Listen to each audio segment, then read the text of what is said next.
Hello there, I'm Colleen. I'm Anders. And I'm Daniel. We're three nerds that met through our love of science fiction and fantasy storytelling. Of course, one of our favorites is George Lucas's signature achievement, Star Wars. And if there's one thing the internet definitely doesn't have enough of, it's nerds talking about Star Wars. So here we are with yet another Star Wars podcast, where each week we discuss one of the films in the current Star Wars canon. From the sands of Tatooine to the levels of Coruscant, we cover it all. Yet another Star Wars podcast is available wherever you get your podcast and is part of the Forgotten Entertainment family. Ladies and gentlemen, please notice that exits are conveniently located at the front and rear of this auditorium. When leaving the theater, we suggest that the exit at the front of the auditorium will allow you easier access to the parking areas. Thank you. I was gonna say, like, the whole point of Star Wars is to get in to shoot those friggin' things to kill the Death Star. You're talking about the whole design of that movie. I'm a little. Things didn't go the way you thought. No, I'm just a little. Stallone's playing soccer. Yeah. What's going on? I'm watching this. I saw that at a very young age, and I didn't. You're coming at me hard. I'm not coming at you hard. Yeah, you are. I just don't believe her choices. Her choices are ridiculous. Give me an emotion. Hi, I'm Mike Butler. And I'm Mike Field. And you're listening to the Forgotten Cinema Podcast. Each episode, we highlight a film that, for a variety of reasons, was forgotten by audiences. Whether it be because a more popular movie was released at the same time, or the film simply didn't catch on with an audience in its initial run. We'll discuss what we love about the movie, or maybe don't love about it, but we'll always recommend you revisit it. If you enjoy our podcast, please feel free to rate, review, and subscribe on Apple Podcasts, Spotify, Google Podcasts, YouTube, or wherever you're listening to this podcast right now. What's up? Nothing. He's got a whole bunch of, a gaggle of geese. Gaggle. And I'm going to fly him away home. Oh, how nice. How nice. Yes, we're family friendly this week on Forgotten Cinemas. We're doing the 1996 film Fly Away Home. Before we get into those facts, I guess I will give you the synopsis. After Amy loses her mother in a car accident, she must uproot her life and move to Canada to live with her father, Thomas, an oddball inventor with whom she has no relationship. She initially struggles. I don't know why I'm laughing. She initially struggles to find her place in her new home. But things change when she stumbles upon a collection of abandoned goose eggs. When the eggs hatch, Amy and her dad work together, teaching the motherless birds to fly south for the winter, and their relationship blooms. That'd be blossoms. I guess blooms. All right. This is Fly Away Home. That's what we're doing this week. Kids film. Butler likes to do one kid film season, right? That's I do. I'm not so keen we don't on always that. get that. I don't think we did one last year. Or last season, rather. I'd have to look, but I'm not sure. But right. you may be accurate in that assumption. Yes, I don't think we need to do a kids film every year, but it's nice. Well, we always talk about doing something like doing stuff on the podcast that everyone else isn't doing. Fly Away Home is a runtime of 107 minutes. It's rated PG. Production budget of $22 million. It came out on September 13th, 1996. That is a Friday. Its opening weekend, it did $4.7 million. Domestic, $25 million, and then worldwide, $36.5 million. Now, when you're on IMDb Pro, that worldwide number is 25, like domestic. And we've had this discussion before, whether they're really adding those up. Right. But when you're on Wikipedia, it gives you the 36.5 million. So don't quote me on all those stuff. I read that it did way more on video. Right. The note that I have that the movie was more successful on video than on home video than the theaters. It made $32 million on video, which was 75% of the revenue. So I think it's one of those movies that it's a kid's film. And if it's a good kid's film, you're going to buy it for the kids to watch at home. And all that stuff. Yeah. Obviously back then, this is before streamers, before streamers. Production company was Columbia Pictures, Sand-Dollar, and the Saul Zaentz Film Center. Apologize if I said that name wrong. Distributed by Columbia Theatrically. But if you watch this as I did, Butler, you notice that Sony Pictures Releasing was on the front of the film. I believe they took over DVD and Blu-ray distribution in 2009, so that's why you see that. Okay. But initially Columbia was distributed theatrically. So the 13th of September, it went up against Maximum Risk, The Rich Man's Wife, Feeling Minnesota, the Keanu Reeves movie, and then in a limited release, Grace of My Heart and American Buffalo. Did you see any of those films? The Keanu Reeves one seems like I think I might have seen parts of that on like HBO or something. Right. I think that was with Cameron Diaz, but I'm not sure. I don't know. Sorry. On the 20th, the week after, you had Last Man Standing. That's the Bruce Willis kind of Western Walter Hill film, I believe. The First Wives Club, and then a limited release Big Night, which I love, and Surviving Picasso. Big Night has awesome. If you have not seen Big Night, you should. It's Stanley Tucci and I'm blanking on his name. Plays Monk. Tony Shalhoub. Yes. God damn, I can't remember things anymore. And Tony Shalhoub. September 6th, the week before, we had Bulletproof, Bogus, and the Spitfire Grill in a limited release, Sweet Nothing. So not a lot. It's September, so we've talked about this before. Dump month. Yeah, pretty much. Pretty much. I mean, that's the best way to describe it. This movie was directed by Carol Ballard. He was nominated for an Oscar for the short film Harvest. He's also done The Black Stallion and the Matthew Modine, Jennifer Grey action movie Wind, about racing. Screenplay by Robert Rodat and Vince McEwen. Rodat did Saving Private Ryan. He actually was nominated for an Oscar. He also did The Patriot and the TV show Falling Skies. I never got into that. Did you? Falling Skies? No, my father loved Falling Skies, but I never watched it. He only did The Replacements and A Hero's Climb. This is based on an autobiography written by William Lishman. This is not the aspect of the daughter is not in the book. This is basically just what Lishman, him and a buddy of his. He brought birds south. Yeah. Pretty much. The whole thing about migrating birds south with the help of the airplane, all that stuff that is in the movie, that I don't want to say technical details, but the science, I guess, to it, or the migratory science is in the book. They took that and they used that as the basis. Exactly. Cinematography by Caleb Deschanel. He is nominated for an Oscar for The Right Stuff, The Natural, The Patriot, and The Passion of the Christ. He is a world-renowned cinematographer, so those are just a few of his movies. Composer by Mark Isham. He has been nominated for an Oscar for A River Runs Through It. He's also done The Hitcher and Quiz Show, just to name a few. He's also another very successful composer. Edited by Nicholas C. Smith, who has done PCU, Bram Stoker's Dracula, and upcoming Pixar film Turning Red. Produced by Carol Baum and John Vetch.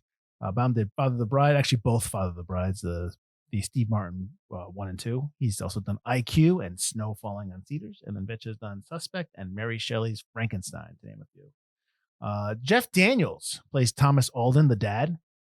Now, I know everyone knows Jeff Daniels from the newer stuff, Newsroom and stuff like that. And Dumb and Dumber. Dumb and Dumber 2? Or Dumber or something? Dumb and Dumber. Yeah. But he's also, just give you kind of some of his early work, he's been in terms of Endearment, Heartburn, and obviously Speed. Anna Paquin as Amy Alden, as Oscar Award winner. Anna Paquin, do you think people know that still? You think? I don't think people know that, yeah. So she won an Oscar when she was younger than she is in this movie for The Piano. She's also in the TV show True Blood, and she's in the new movie American Underdog. Dana Delaney as Susan Barnes. She's known for the TV show China Beach, Desperate Housewives, and the movie Tombstone. Terry Kinney as David Alden. He is Jeff Daniels in the movie. He's Thomas Alden's brother, I believe. And Dana Delaney is Thomas Alden's girlfriend. He is from Devil in a Blue Dress, a movie we did way back when. He's also in Sleepers, and he's in the TV show Billions, which I have just gotten into, and it's fantastic. So obviously I will always pump the stuff I watch. Butler has not yet. I don't know if Butler would be into it. He might be. I think you would like it. I like Paul Giamatti. Yeah. And Damian Lewis. And Damian Lewis, yeah. Halter Graham as Barry Strickland. He's from Maximum Overdrive and Small Time. He is the kid that helps him out. He's the guy that does the hang gliding stuff with him. Oh, yeah. Jeremy Ratchford as Glenn Seifert. He's from Unforgiven, Leatherheads, and the TV show Cold Case. He's the evil game warden in this movie. We'll get to that.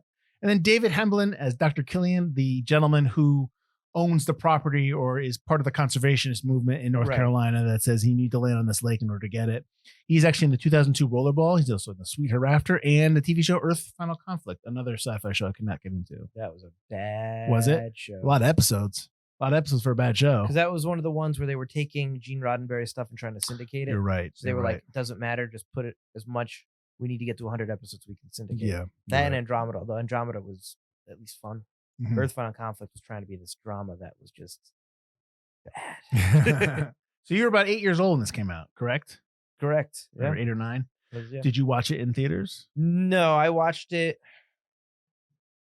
Can't remember if I watched it like in school, like it was right before Christmas, and they were just like, "Here's the thing, put this on, test her over," or if I watched it at home because my parents rented it. Mm-hmm. But I was very young when I watched it. I only watched it the one time.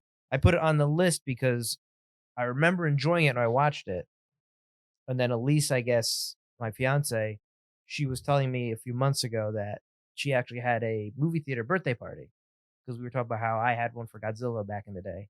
and she did one for Fly Away Home, I guess, and she has really fond memories of it. Really liked the movie. Mm-hmm. I was like, I don't really remember much of the movie other than I liked it, and it had the birds and the plane. I remember the basic plot, but I honestly don't remember much of this movie at all. There were so many aspects. I was just like, oh, I don't remember that this was this or this happened. Right. Or Well, yeah. Cool. Well, before we get into it, you know how I like to play Name That Oscar Winner, Butler. So cue the music. Here we go. This movie was nominated for the Academy Award for Best Cinematography by Caleb Deschanel, but he did not win. And now, Butler, I will give you the nominees, and you will tell me who won. This is becoming a bit now. Darius Kanji for Evita, Roger Deakins for Fargo, John Seal for The English Patient, and Chris Menges for Michael Collins. Who won the Oscar for Best Cinematography that year? I think it's the 69th annual Oscars. Should have been Deakins. I'm going to go with Michael Collins. You are incorrect. It's John Seal for The English Patient. All right. But that was a good guess. Deakins eventually didn't win win until way later, right? Yeah. Because when he won, it was a big deal. Fargo won for, I believe Fargo won for writing. And I think she won supporting, didn't she? I believe she won, yeah. When I say she, I mean Frances McDormand. Pardon me. It's a great film. It's also a great TV show. All right, so I still got to watch it. So that ends that game. Although the cinematography is really nice in this film. In this movie? Yeah. It's tough with older films because they're not clearer. You know what I mean? Like we don't have like a 4K version of it. So it's very difficult to discern that. But yes, it's got a lot of nice exteriors. It looks nice. The aerial shots are nice. The aerial shots are, especially toward the end, which I think they do really drag that a little too long. When they're flying. When they're coming back toward it, it's like, are they there yet? How did she see them? But there are some really, because that's pre-drone. And I always have an admiration for shots that now could be done easily by drone, but were obviously done by helicopter and very smooth overhead shots. Yeah. I really enjoy those in older movies. No, that's yeah, I agree. This movie also could have used maybe 10-minute shave instead of it being 107 minutes, maybe like around more close to 90. I agree. 97 minutes. It did feel a little long. Well, we could probably get into how they could have cut it down. Sure. Well, okay. Well, why don't we get into maybe where do you want to start off here? Go ahead. I enjoyed this movie. I was clearly going to enjoy this movie. I'm curious. You came in thinking this was going to be a terrible, like, with very I wasn't excited. You weren't excited. I was pretty sure you were going to loathe this movie. But when I was watching, I was like, oh, maybe you won't, because there's a lot more in this than I thought. It wasn't just about geese. So I'm very curious. What did you think about this movie?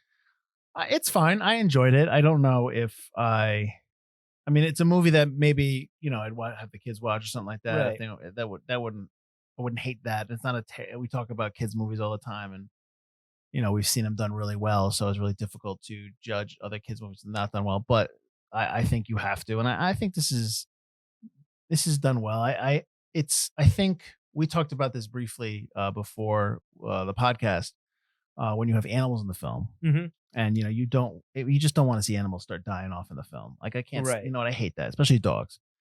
So it's just there is that hesitation. I already seen it, so I kind of knew, but I did forget a lot about. Yeah, okay. it. I didn't. Oh, you had seen it before. Oh yeah, no, I've seen it. I don't know. This was 96. I started working at the Fourplex, the movie theater, in 93, and there was a good chunk of time where I would just watch whatever came out. Right. So this was probably one of those movies. It was on. We probably had it, and I watched it. Either as a screening or just after something like that. I just probably got to it. Gotcha. But no, I did watch it. And I was fine with it back then, and even now. Like I said, there was always some hesitation with animals in the films because I just don't want to see it. You know, nobody needs that. Listen, I know I love film and we all love movies, but there's just some things you just don't need to see and you don't want to see because you just don't. It's just too. It's a bummer. It is a bummer. Yeah. So and I know they did a little bit of that in the movie with Igor with the when penguin, she hits him with the goose hitting it. Yeah. So, but I think there is no. I know they try to in this movie. I guess my one comment would be, it feels more like a biopic than anything else. Not really a plot-driven movie, more of a character-driven piece because they try to put the game warden in there as the bad guy. But it's just so forced and it feels so just like, what? Why? I have the same note. He comes off as like this nice guy who has like these right opinions on things. And then even his goose opinion isn't wrong. You're right. but they have to paint him as this villain for no reason other than to give the film the villain. Yeah, he's so like the audacity when you first meet him and he goes over the house to just be like, yeah, you just got to clip him. And he takes the nails clipper. And the audacity, you're in somebody else's house. Yeah. And you're just going to start clipping the wings off of geese. What do you think's going to happen? They're obviously going to get. They're going to get pissed and throw out. Yeah. You didn't consult the little girl who's with the geese who clearly loves the geese. Yeah. You're not putting down any kind of tarp or anything. First of all, even if you did, there's going to be blood all over the living room. Right. It's just so stupid. And then you take it upon yourself towards the end of the movie to kidnap them for what? Oh, which has to be some sort of illegal. Yeah. You're trespassing. Even if you have a warrant, you have to show the warrant. Yeah. So I know you want to put that in there because you want that drama. You want that. I mean, it's a nice scene when she escapes and they take the geese and all the kids look up and like, oh, that's Amy. And I'm thinking like, how do you know that's Amy? She has probably never said, we've never had a scene where she talks to you about what she's doing with her father. Well, that's Amy all of a sudden. Okay. So it just didn't fit. It felt like it was forced in there. It felt like they were trying to put some kind of dramatic element to the, like, oh my God, are they not going to escape? Which like you said, it's a biopic. So it's like, you're there to watch Amy and her dad succeed. Mm-hmm. You don't need the villain story. And I think that's where you can shave off some of your 10 minutes right there.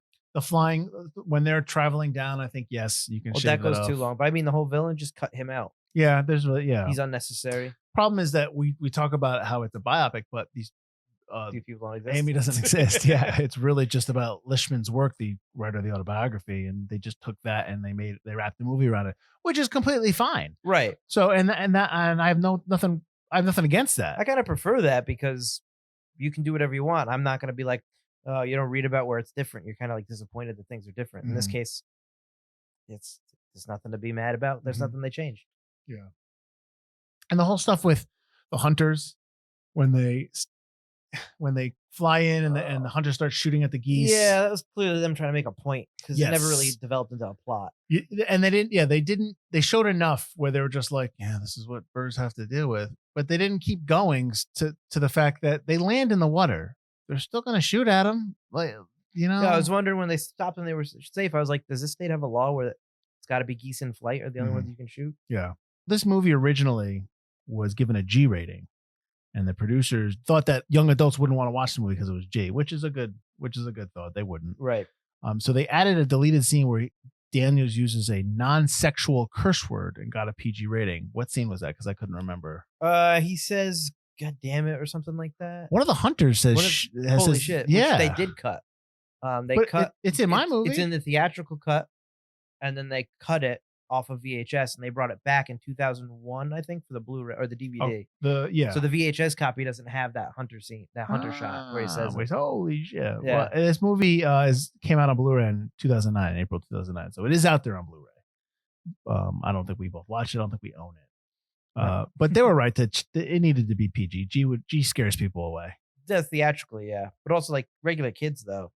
Your parents are the ones getting you this film. They're not going to care about the rating. No, but I can see, teenagers like 13, 14-year-olds walking into the theater aren't going to watch anything G. Mm-hmm. Except for maybe Pixar. Well, Cars was G. The first Cars was Pixar. G. Yeah. That's what I say, except for Pixar, because everyone just watches Pixar movies. So you liked the cinematography. You liked how it looked. I did. I thought the cinematography What did you think of, we kind of just did talk about the overall pacing of the film.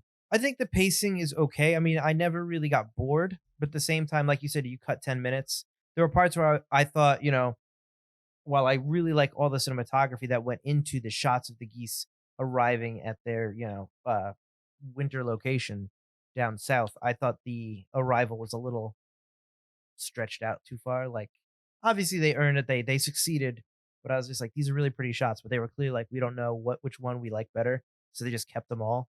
Well, that wasn't Toronto. It's supposed to be Maryland, but they shot it in Toronto when they appear downtown. I like that shot. But that's all CGI. But I think it's really cool because it's such a contrast for the rest of the film, which is very rural, very much like just open fields. And all of a sudden you get just city hitting you. So I like that stuff. I just thought it was a little drawn out, a little too long. I don't remember them making the whole flight. What I thought happened was they get them started down south, and that was the end of it. I didn't remember them going all the way south with them. I mean, I know this is the movie, so I don't know if you know this in terms of the experiments in real life, but they only need to do it once? No, it took them years to get it done. For the same flock? I don't know if it's the same flock, But I think the note I read said they started in like the late 80s and didn't finish until the successful trip was 1993, I believe. Okay. So I looked into it a little bit because I thought it was really interesting. But it did take that guy a few years to do it. It wasn't just like, I wonder, let me do this. It took a lot of study and practice and preparation. Right. Lishman actually was the stunt double for the flying sequence. So he was Jeff Daniels' stunt double. So he'd fly the aircraft. That was pretty cool. And he also created the sculptures that are in Alden's house, like I think all those little ones. All little dragons and stuff. Yeah. The dragon was kind of cool. I like the dragon sculpture. Yeah, they're a little scary. So I thought that was cool that he kind of was involved. He was involved, or he produced the film. I didn't have his name in the producers, but I wonder if he had his name on there and got some money or something like that. Yeah, it gives him attention, and he's got like 3 documentaries out about him. I read. That's true, right? I think the doc is on the DVD, right? Or it was released. 2 of them are on the DVD. Yeah, one of them is an HBO documentary, so I would wonder if you can still get that on HBO Max right now. Maybe. But you didn't watch this on HBO Max? You had to rent it. I had to rent it. Yeah, I thought this was streaming, but I guess not. No. Well, technically it is. It's just VOD streaming. Yeah. Did you notice the homage to Andrew Wyatt's painting Christina's World? No, but I read about it. Okay. When she's sitting down in the field. Did you read about Wyeth and the subject of Christina's World and all that stuff? I did not. So I guess it's the scene when Amy's in the field, and you've probably seen the painting before, because when you see the image, you're like, that looks very familiar. And the image is the same setup where the house is up on the upper right, and Christina in the painting is in the field of grass, and she's kind of laying down, looking towards the house. Mm-hmm. So I guess that supposedly and I read this briefly, Wyatt's inspiration was like 2 families down where he lived, at either Kansas or Kentucky or something like that. And one of the families, this Christina, she had a disorder where she couldn't walk. And so supposedly that's her dragging herself to the house, and that's right. And I guess it's just like big controversy, the fact that he had made all this money off of somebody who was disabled, his family was disabled, but he was trying to give them money. They wouldn't accept it. She didn't want it. Like, they had a really close relationship. When Wyeth passed away, he wanted to be buried with her. Really? Like, he was married, but like they were such good friends. So it's fascinating if you dive into the painting and Andrew Wyatt's career and all that stuff. It was just like I guess his paintings are considered, now everyone, I guess, loves them great, but back then people hated them. They thought they were dumb. They thought they were out of touch. Dumb is probably not the good word, but they thought they were out of touch. A regular Edgar Allan Poe. Exactly. Edgar Allan Poe. Vincent Van Gogh. But that's I thought that was fascinating, that whole aspect of Wyatt's painting career and Christina's World and all that stuff. Because that's what she's laying down looking at the house. But yeah, they named the disorder in the article, and so it was something I never heard. But it basically, she had trouble walking, and that was oof.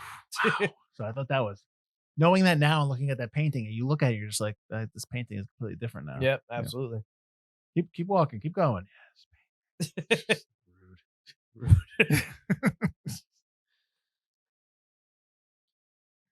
Did you know the original film title for this movie was Flying Wild? I did know that. Yeah, that's weird. I don't like they changed that. They was Last Flying minute. Wild, up to the point upon release that if you watch certain trailers on other films on like their DVD packets or actually their VHS Jumanji packets, on VHS says Flying Wild. they actually have that. I guess in some countries the movie's called Father Goose. Oh, really? Which I hate. That's stupid. Anna Paquin is the main character. It's not really Jeff Daniels' movie either. I just think it's a bad title. Well, let's talk about their performances. What did you think of what did you think of both leads, and I guess maybe their chemistry together as father-daughter? What did you think? I thought it was very strange to have the movie star be a New Zealand girl who moves to Canada. I thought that was an odd choice.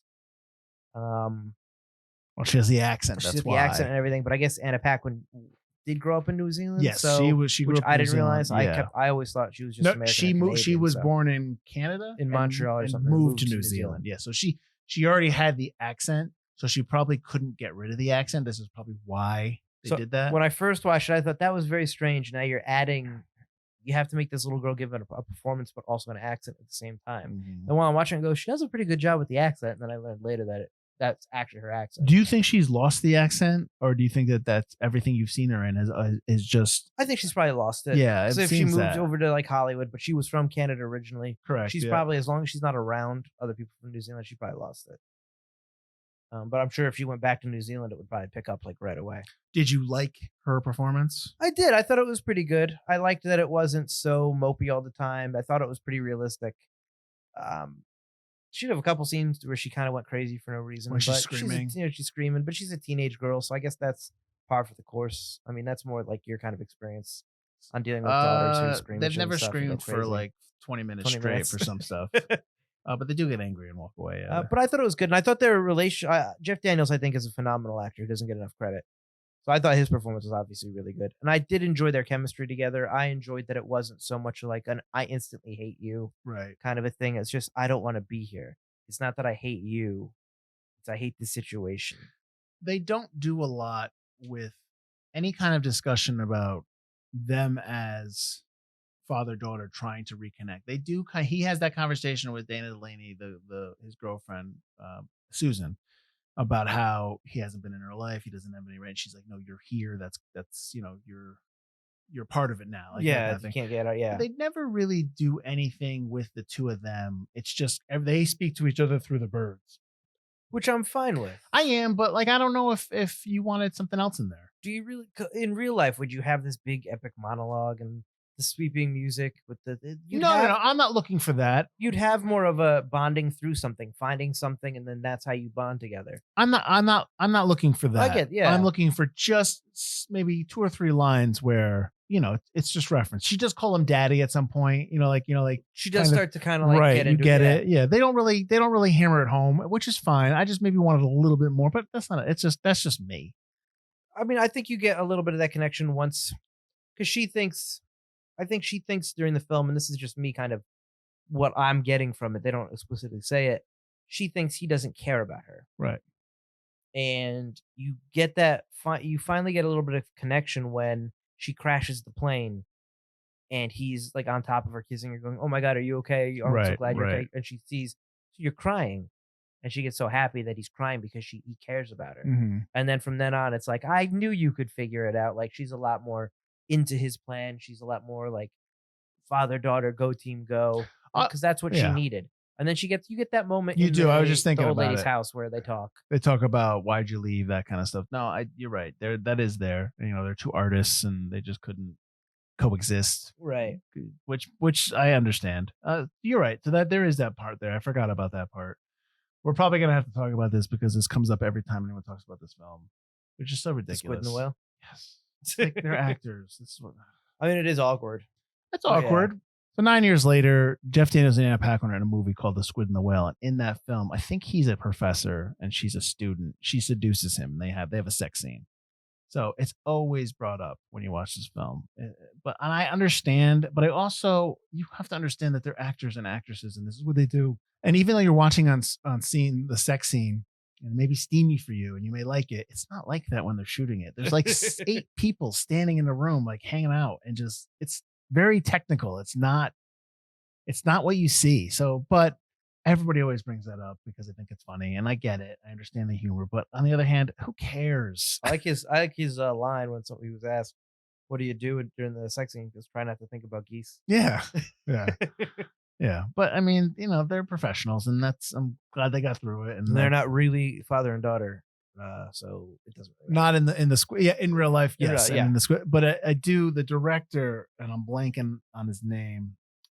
When they first, I think it was Noah Baumbach. It's Noah Baumbach, yeah. When before they started the scene, he does make the announcement, and now father and daughter from Fly Away Home will now have a sex. Like, he does say that. It's like, I get what you're trying to do there, dude, but probably don't do that. It's not going to help their performance. Yeah, I always think of. Do you remember watching Project Greenlight?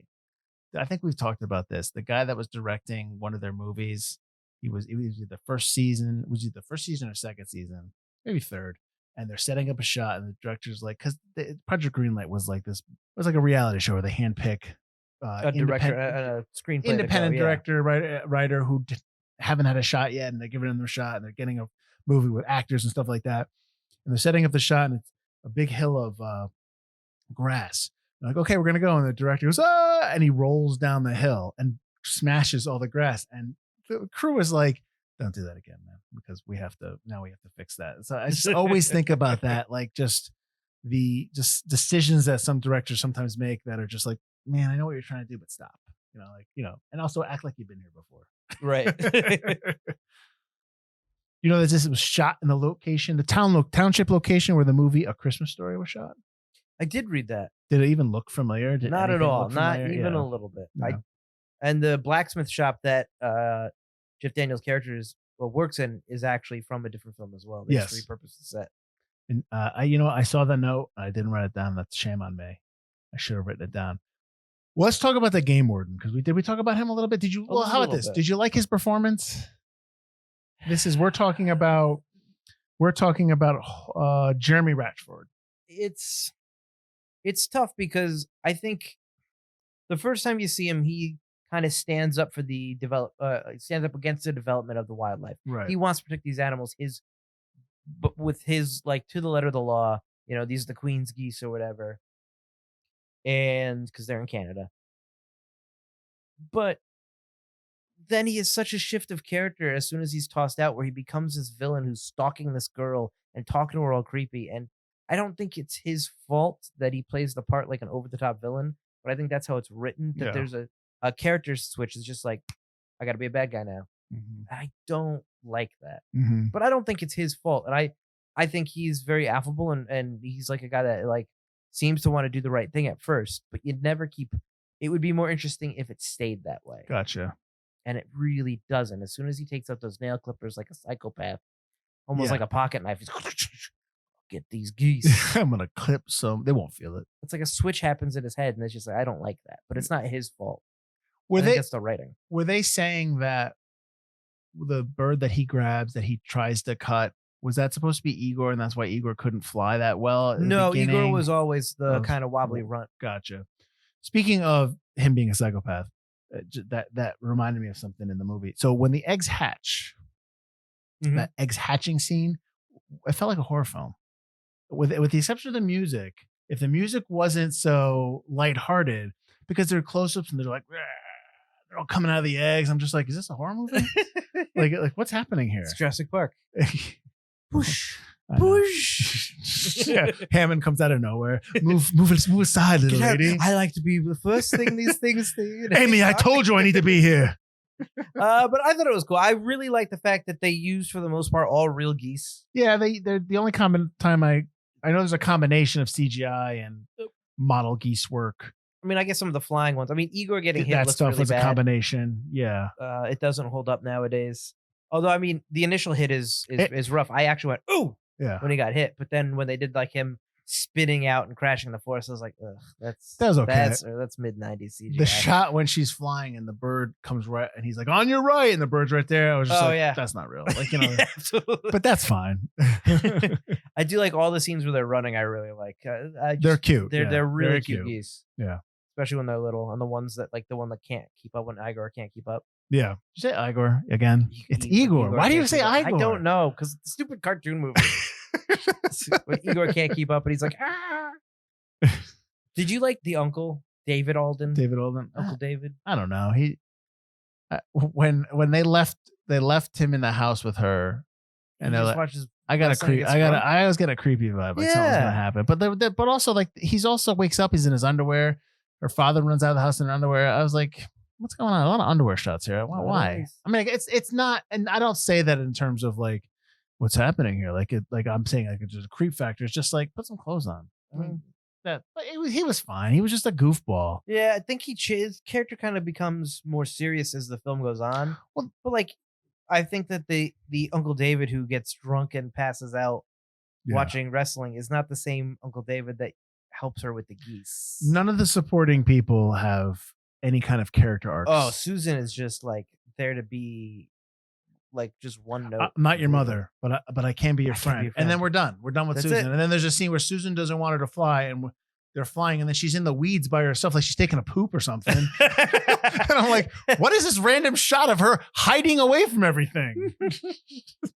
And then the guy that's the extreme sports dude who hang glides and plays guitar. 17-year-old who's possibly maybe hitting on they and that's and I think the reason why we feel that way is because we're giving nothing in the movie for us to be like, no, that's what they're about. Yeah. So we have to make our own inferences. It's just a creepy older teenager hanging out with a 13-year-old. It's just a little too creepy. As a father, that would my red flag would go up. They're playing guitar and doing the things, and like the dad's just like watching them, like, yeah, exactly. If I'm on that porch and they're talking to me, I wouldn't even be hearing them. I'd be like, what the hell's going on over there?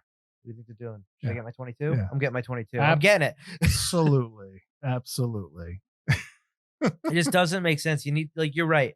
You needed something else to infer otherwise. I just need, if you don't give us anything in the movie, we're just going to make our own assumptions. And then that's when you get all these stupid fan conspiracy theories in other movies. But you also get people thinking the wrong thing. Oh, that's what we did. And you always hear that from writers and directors down the road from their movies. Yeah, we really didn't do a good job of really setting that up. Yeah, no kidding. Although that we talk about this movie needed to shave 10 minutes, that would have had 10 minutes. But yeah, you're right. You are. I mean, you could have even done like a small thing where. I think that I think this is probably, it may have added time to it. Let's say you trim what you talked about, but then you replaced it with that. It would have. It wouldn't have felt like 107 minutes. You know what I mean? True, because when you watch the villain stuff, you're just like, ugh. Yeah, absolutely. Did you like the stuff on the military base when they land on the military base? One of my favorite line in the movie was when, like, you set two of my men back emotionally. I'm like, what? But yeah, no, it was fine. I mean, they would have been shot down, but it was fine.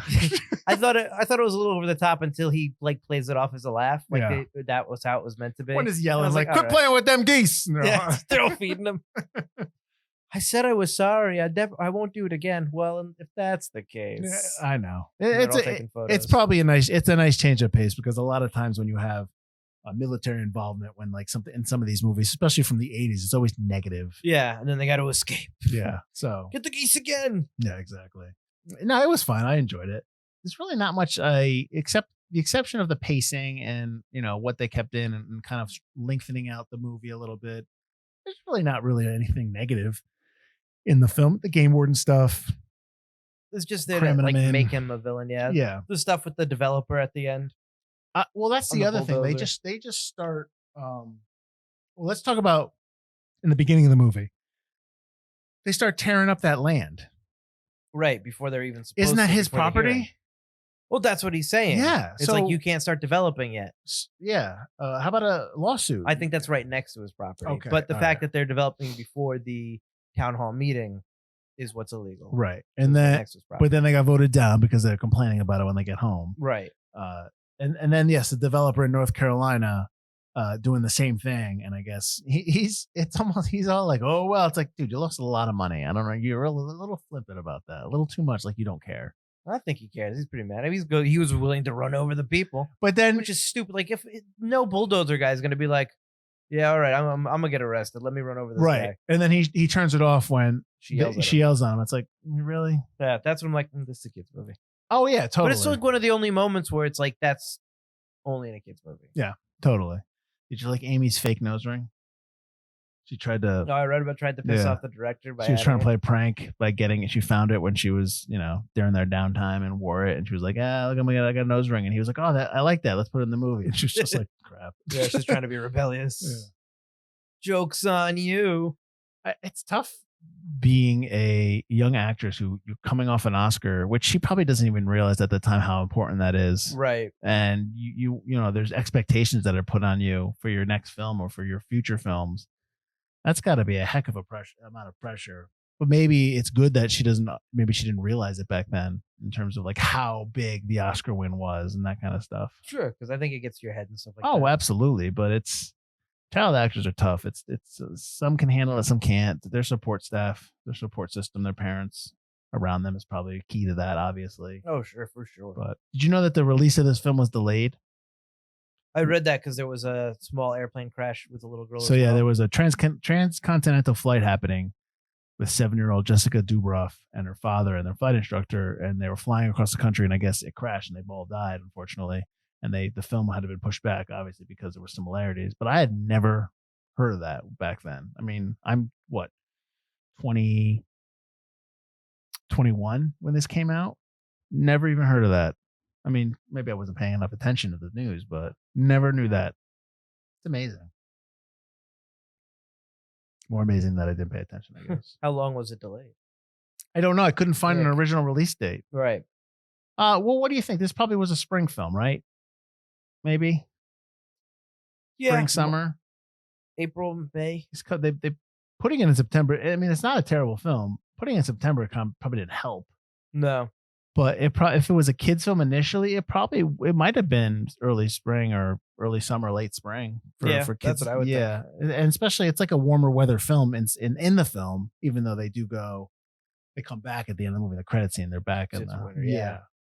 But no, I don't know. What did you think about the opening? The car crash stuff. I thought they ramped it up to make it look like it happened fast. Right. But you knew it was coming. You as soon as you saw them back and forth, I'm just like nowadays they always this is always done now is you always see the car T-boning them. That's what I was waiting for. Because that's almost in every movie now with a car crash. They always have that. But as soon as you saw the passenger side seat kind of tilted down, looking up toward the glass, right. The tractor trailer comes and clearly they have a civil suit. I guess we don't want to dive into that process of the movie, but clearly there was going to be litigious action taken. She's got some money coming her way. Seriously. I mean, that's the other thing. Like he's on this huge farm just making art and making stuff that he sells. I mean, how much money you got? He obviously got some kind of massive amounts of income coming in. Right.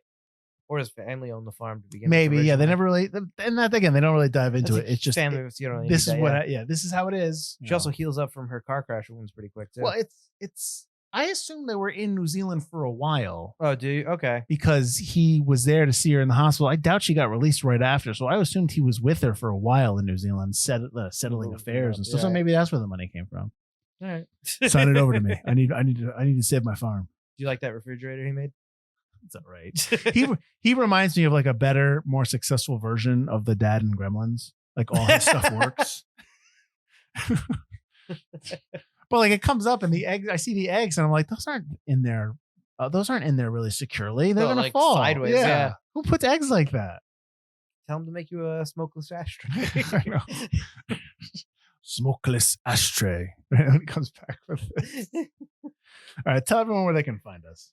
You can find us at ForgottenCinema.com or ForgottenEntertainment.com as we are part of the Forgotten Entertainment family. You can also find us on any of the social medias at Forgotten Cinema or Forgotten Cinema Pod. Join us on the lobby on Forgotten Cinema. Let us know what you think of Fly Away Home if you've seen it. I'm very interested to see if all these film people who talk to us about all these other movies have seen Fly Away Home or would watch it because we're covering it. So yeah, that's where you can find us and talk to us.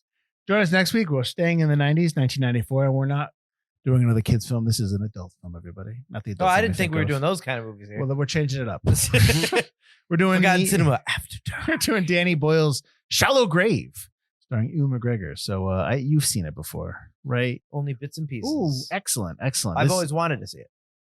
I do like Trainspotting, but I do remember seeing Shallow Grave and being really impressed with Shallow Grave. Like Trainspotting is a really good film, but it got a lot of hype, and I think Shallow Grave didn't get enough hype. So I'm hoping that you like it. I'm hoping that I like it as much as I did back then, because it's been a while. I don't think I've seen it since that time, since the 90s. So I'm hoping it holds up for me as well. But so that'll be next week. We'll never be able to find it.